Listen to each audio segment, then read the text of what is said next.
part ng kanyang chest.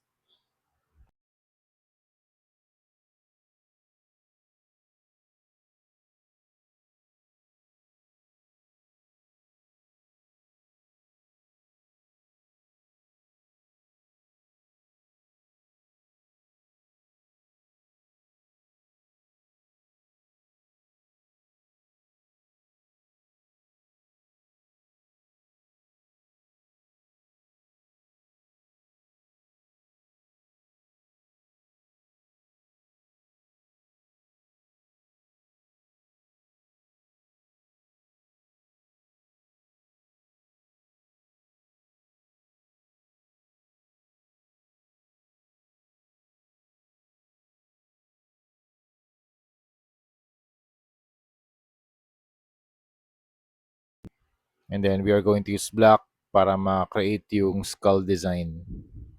So I start with nose para alam ko saan yung center. Tapos i-drawing ko yung eyes.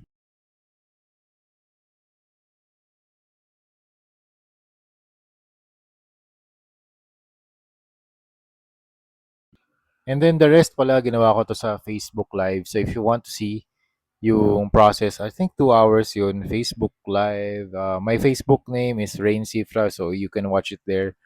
Tapos usually puro dry brushing lang yung ginawa ko dito after nung ginawa nating white dun sa head, sa skull. Lahat puro dry brushing. Yung green na fluorescent, gumamit din ako ng yellow fluorescent and lime and fluorescent green para dun sa rims. Tapos yung mga blood effects, I just use a sponge. And then yung mga gold naman, using Dwarven Rich Gold.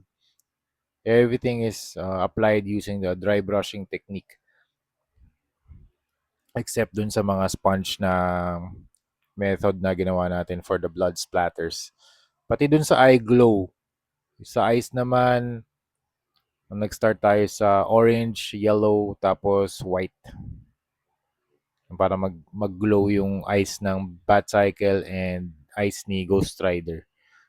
So yun, in-attach ko na lahat dito sa motorcycle kasama yung lantern, yung weapons, lahat na. Pati yung chains, pati yung yung wings. Yung wings may sarili siyang stand kasi hindi medyo mabigat yung wings eh. Yan. So yan yung natin, yan yung display natin for today. So that's it. Thank you very much for watching and see you in the next video. Bye-bye.